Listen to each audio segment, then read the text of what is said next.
যেমন আপনাদের আন্দোলন সংগ্রামে রক্ত দেওয়ার সময় মাদ্রাসার ছাত্রদের লাগে, গরিব মানুষদের লাগে, গরিব মানুষের পোলাদের লাগে। তারপরে যে ক্ষমতায় বসেন আপনারা এলিটেরা, ওরা ক্যানন ফোডার, আপনার ক্ষমতায় যাওয়ার সিঁড়ি। আপনাদের প্রথম আলো আছে, ডেইলি স্টার আছে, মোদির ভারত আছে, বাইডেনের আমেরিকা আছে। আমরা কোন হরিদাস পাল? আমরা সেই প্রথম সারির সৈনিক। আমরা নির্বাসনে থাকব, আমরা মইরা গিয়া আপনার ক্ষমতায় যাওয়ার সিঁড়ি তৈরি করে দিব, রাত নাই দিন নাই অ্যাক্টিভিজম করব। তারপরে আমাদেরকে পিঠে ছুরি মেয়েরা আপনারা তার উপর দিয়ে যে সিংহাসনে বসবেন। তাই আজকের বিষয় হইতেছে আমাদের মির্জা ফখরুল সাহেব। উনি তো কামান দাগিচ্ছেন। আসেন আমরা উনার কথা আগে শুনি। আমি কয়েকটা দিনে আমরা খুব উদ্বিগ্ন, আপনি চিন্তা করতে পারেন ধর্মকে কেন্দ্র করে কি উন্মাদনা শুরু হয়েছে বাংলাদেশে। আপনি চিন্তা করতে পারেন যে মুক্ত স্বাধীন মিডিয়ার জন্য, প্রেসের জন্য, সময় পাওয়ার জন্য আমরা এতদিন লড়াই করলাম, তারা অফিস করিয়ে দিচ্ছে।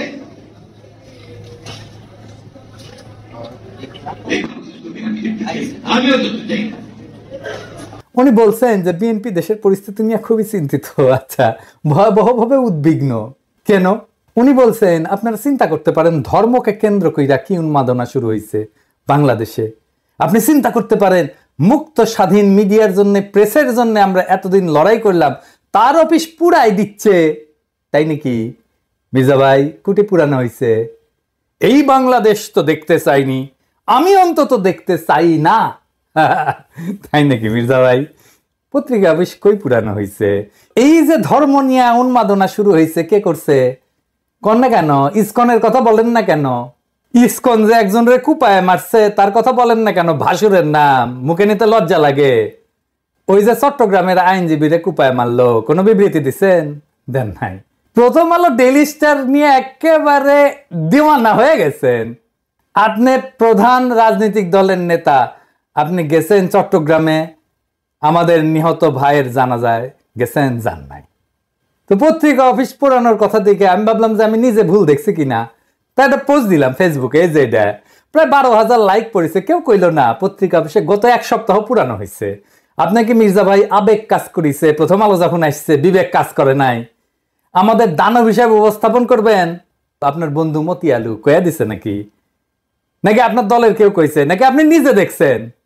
দেশের সবচেয়ে বড় দলের শীর্ষ নেতা আপনি, মুরব্বী মানুষ, আপনার মুখের কথাই রেফারেন্স। আপনি সতর্ক হইয়া কথা না বললে তো মুশকিল মির্জা ভাই। উনি এখানে থামেন নাই, আরো বলছেন দুর্ভাগ্য আমাদের কিছু সংখ্যক মানুষ, তারা নিজেদের অত্যন্ত জনপ্রিয়, সবচেয়ে দেশপ্রেমিক বলে মনে করেন। খোটাটা মনে রেখেন কি দিয়ে খোটা মারতেছে। আর গোটা জাতিকে আজকে তারা বিভাজনের দিকে উস্কে দিয়ে একটা অন্ধকারের দিকে ঠেলে দিচ্ছেন। সেজন্য ওনার আলো দরকার, প্রথম আলো, বুঝাও। আপনারা ঠান্ডা মাথায় চিন্তা করবেন যে যারা দেশকে বিভাজনের দিকে ঠেলছে, অনৈক্যের দিকে ঠেলছে, তারা আমাদের আসল শত্রু না মিত্র? আসলেই তো আমাদের দেখতে হবে বিভাজনের দিকে কে ঠেলিচ্ছে, এটা আমরা দেখবো। আইসেন, হ্যাঁ মির্জা ভাই খারান একটু হাইসেনি।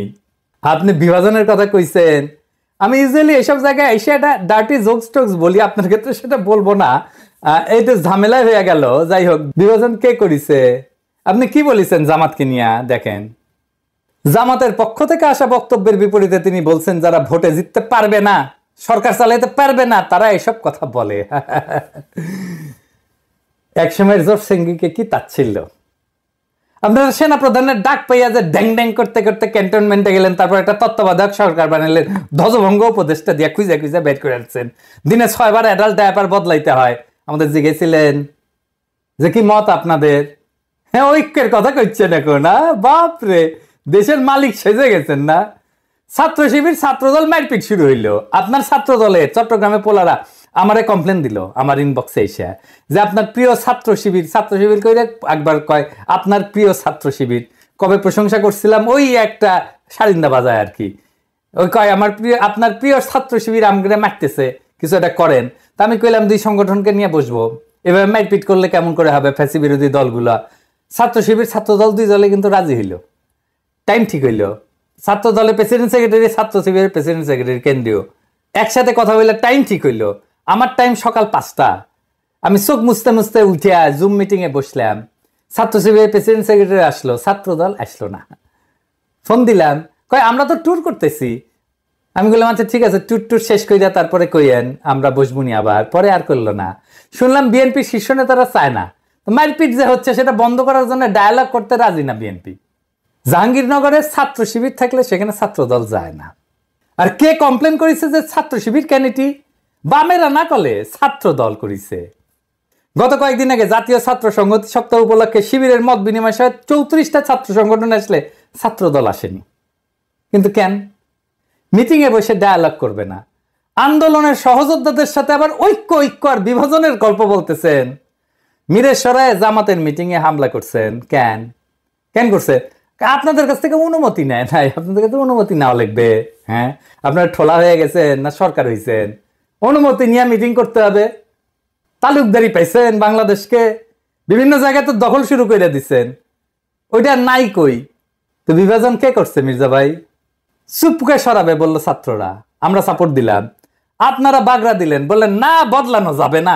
আমরা বললাম নতুন সংবিধান লাগবে। আপনারা বাগড়া দিলেন, বললেন না পুরানাই সহি, এই সরকারের ম্যান্ডেট নাই, বদলাইতে পারবে না। আমরা বললাম আওয়ামী লীগকে নিষিদ্ধ করতে হবে। আপনারা বললেন না না না না না না, আমরা নিষিদ্ধ করার কে, নিষিদ্ধ করবে জনগণ। তো আমরা কি জনগণ না? আমরা হরিদাস পাল? আমরা বললাম আওয়ামী লীগকে নির্বাচন আসতে দেওয়া যাবে না। আপনার প্রফেসর ইউনূসকে যে কয়ে আসলেন, না না না আওয়ামী লীগকে নির্বাচনে আনতে হবে, আসবে, নির্বাচন করবে। সারা দেশে একটা জাতীয় ঐক্যমত তৈরি হয়েছে ইসকন নিষিদ্ধের বিষয়ে। আপনি যা বলে আসলেন প্রফেসর ইউনূসকে, আপনারা চান না ইসকন নিষিদ্ধ হোক। আপনি বলতেছেন বিভাজন, অনৈক্য। আপনি শুরু করেন আগে অনৈক্য। আপনি ইন্ডিয়ারে খুশি করার জন্য আপনি আওয়ামী লীগের নির্বাচনে আনতে চান, ইসকনকে নিষিদ্ধ করতে চান না ইন্ডিয়াকে খুশি করার জন্য। আপনি কি ভাবছেন ইন্ডিয়া আপনাদের প্রচুর প্রেম দিবে? হ্যাঁ, জিয়া রহমানকে কে মারছে? ইন্ডিয়া। বিডিআর আর্মি অফিসারদের কে মারছে? ইন্ডিয়া। আপনাদের এত বছর ক্ষমতার বাইরে রাখছে কে? ইন্ডিয়া। আপনি কি জাতির সাথে মশকরা করতেছেন মির্জা ভাই? আমরা যেটাই বলি সেটাই না, বিভাজন তো আপনি করতেছেন। তার মানে হইতেছে ঐক্য মানে আপনার মত মাইনা নেওয়া, আপনার অনুগামী হওয়া, আপনার দাসত্ব করা, এটা আপনার কাছে ঐক্য।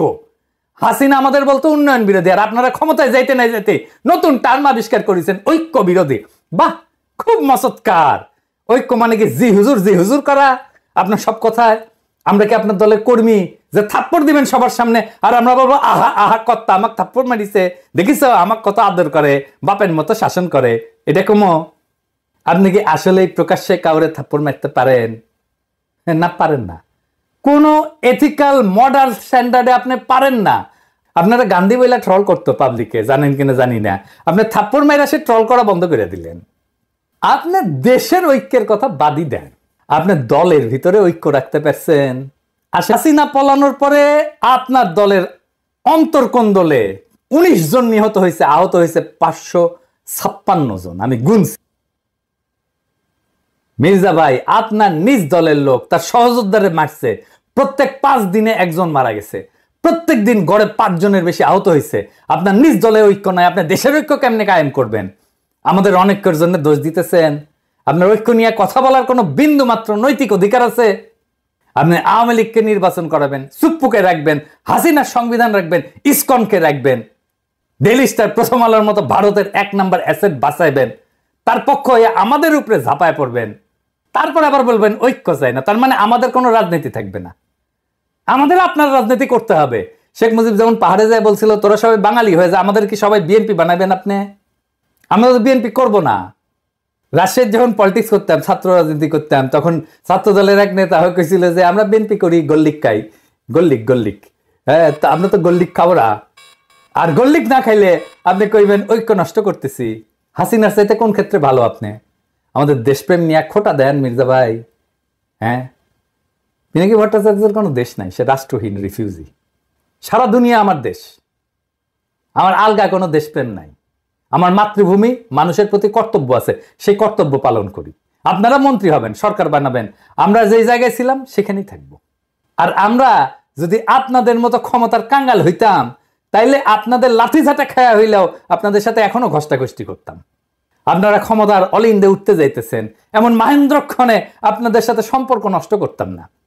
এই বান্দা মানুষের পক্ষে থাকবে, এই বান্দা ক্ষমতার আপনারা আপনাদের ঐতিহ্য ধরে রাখছেন। 1975-এর 15ই আগস্টের নায়কদের ওন করেন নাই, তাদেরকে ফাঁসিতে যাইতে দিচ্ছেন, ছায়া ছায়া দেখছেন। দীর্ঘদিনের জোট সঙ্গী ইসলামী দল জামাতের হাত ছেড়ে দিচ্ছেন। 2013-র 5ই মে আপনাদের কথা ছিল না আপনারা মাঠে নামবেন, আলেমরা আপনাদের ভরসায় আইসা বেঘরে মারা গেল, কোনোদিন সরি বলছেন? আমাদের পিঠে ছুরি মারবেন, এটা নতুন কি? হ্যাঁ, আমরা কেউই নিজেদের জনপ্রিয় বলে মনে করি না। আমরা জনতার কণ্ঠস্বর, যে কণ্ঠস্বর আপনারা শুনতে চান না সেই কণ্ঠস্বর জনতার নেতা বানায়। জনপ্রিয়তা জনতার কাছ থেকে আসে, যারা তার কাছাকাছি তারাই জনপ্রিয় হয়, তাদেরকেই পছন্দ করে, তাদেরকেই ভালোবাসে। আপনাদের তো আমাদের দরকার নাই, আমরা তো ক্যানন ফোডার জানেন তো, খরচাযোগ্য মানে জানেন ক্যানন ফোডারের শব্দ, এটা একটা সামরিক পরিভাষা। এটা খুব অল্প ট্রেনিং পাওয়া সৈন্যদের ক্ষেত্রে বোঝানোর জন্য ব্যবহার করা হয়, যারা যুদ্ধে শত্রুর কামানের গোলার আঘাতে প্রথম সারিতে মারা যাওয়ার জন্য তাদেরকে পাঠানো হয়, মানে কামানের খাদ্য আর কি। এইটা সাধারণত সেই সৈন্যদের জন্য বলা হয় যারা সংখ্যায় বেশি, কম প্রশিক্ষিত বা কম গুরুত্বপূর্ণ। তাদেরকে কৌশলগতভাবে শত্রু আক্রমণ ঠেকানোর জন্য মূল বাহিনীকে সুরক্ষিত রাখতে ব্যবহার করা হয়। মূল বাহিনীর সামনে ক্যানন ফোডাররা থাকে, এবং আধুনিক সময়ে ক্যানন ফোডার শব্দটা রূপক অর্থে ব্যবহার করা হয়, যেখানে এমন লোকদেরকে বোঝায় যাদের সহজে খরচাযোগ্য মনে করা হয়, কোনো উচ্চতর লক্ষ্য অর্জনের জন্য তাদেরকে ব্যবহার করা হয়। তাদের জীবন বা মূল্যকে যথেষ্ট গুরুত্ব দেওয়া হয় না। যেমন আপনাদের আন্দোলন সংগ্রামে রক্ত দেওয়ার সময় মাদ্রাসার ছাত্রদের লাগে, গরিব মানুষদের লাগে, গরিব মানুষের পোলাদের লাগে, তারপরে যে ক্ষমতায় বসেন আপনারা এলিটেরা, ওরা ক্যানন ফোডার, আপনার ক্ষমতায় যাওয়ার সিঁড়ি। আপনাদের প্রথম আলো আছে, ডেইলি স্টার আছে, মোদির ভারত আছে, বাইডেনের আমেরিকা আছে। আমরা কোন হরিদাস পাল? আমরা সেই প্রথম সারির সৈনিক। আমরা নির্বাসনে থাকবো, আমরা মইরা গিয়া আপনার ক্ষমতায় যাওয়ার সিঁড়ি তৈরি করে দিব, রাত নাই দিন নাই অ্যাক্টিভিজম করব, তারপরে আমাদেরকে পিঠে ছুরি মেয়েরা আপনারা তার উপর দিয়ে যে সিংহাসনে বসবেন। আপনাদের লজ্জা হইল না নবাবের আমন্ত্রণে যে লড়াইয়ের সাথীদের বিরুদ্ধে কথা বলতে? নবাব মানে সংবাদপত্র মালিকদের সংগঠন, এর প্রেসিডেন্টকে জানেন? সেই দুর্বৃত্ত ব্যবসায়ী একে আজাদ। এডিটর সাহেব দেখান তার ভিডিও। প্রথমত আমি তোমাকে চাই, শেষ পর্যন্ত তোমাকে চাই, আবার দেখান। মাননীয় প্রধানমন্ত্রী, আমরা উন্নয়নশীল দেশ থেকে মধ্যম আয়ের দেশে উন্নীত হতে যাচ্ছি। অনেক অসম্ভব আপনি সম্ভব করেছেন। ব্যবসায়ীরা নিরাপদে ব্যবসা করতে পারছেন। আপনি রাজনীতিক স্থিতিশীলতা এনেছেন। স্থিতিশীলতাই সমৃদ্ধি ও শান্তি আনে। এই জন্যই বলি শেখ হাসিনার সরকার বারবার দরকার। তাই শিল্পী কবির সুমনের জনপ্রিয় গানের ভাষায় বলতে চাই, প্রথমত আমি তোমাকে চাই, শেষ পর্যন্ত আমি তোমাকে চাই, ভীষণ অসম্ভবও তোমাকে চাই। জয় বাংলা, জয় বঙ্গবন্ধু। এর আমন্ত্রণে যে এক কথা বলে রাজনৈতিক দলের লোকেরা। নবাবের মিটিং এ তো আপনাদের যা প্রশ্ন করা উচিত ছিল যে ফ্যাসিবাদের সময় অধিকাংশ গণমাধ্যম মালিক খুনি হাসিনা সরকারের পক্ষ নিছে, এই বিষয়ে নবাবের বক্তব্য কি? আপনাদের তো প্রশ্ন করা উচিত ছিল হাসিনার দুঃশাসনে বন্ধ করে দেওয়া পত্র পত্রিকা টেলিভিশন চ্যানেলগুলোর ক্ষেত্রে তখন নবাবের ভূমিকা কি ছিল? আমার দেশ বন্ধ হয় নাই? সংগ্রামের সম্পাদককে তার অফিস থেকে টাইনে নিয়ে আসে মাইরা পুলিশে দেওয়া হয় নাই? কেন তারা এ নিয়ে প্রতিবাদ করে নাই? সেই নীরবতা ফ্যাসিস্ট সরকারকে সমর্থন জানানো না? দিগন্ত টেলিভিশন বন্ধ হয় নাই? বেশিরভাগ গণমাধ্যম মালিক সাংবাদিকতার পেশার সাথে সরাসরি জড়িত না, কিন্তু মালিক বইনে বসছে। তারা বছরের পর বছর লোকসানের অজুহাত দেখায় সাংবাদিক এবং সংবাদকর্মীদের ন্যায্য মজুরি এবং প্রাপ্য সুবিধা থেকে বঞ্চিত করে। তাহলে কোন স্বার্থে তারা কোটি কোটি টাকা লোকসানের পরেও গণমাধ্যমে বিনিয়োগ করতেই থাকেন? দেশের মানুষ এই রহস্যের উত্তর জানতে চায়। প্রথম আলো, ডেইলি স্টার স্বাধীন সাংবাদিকতা করে?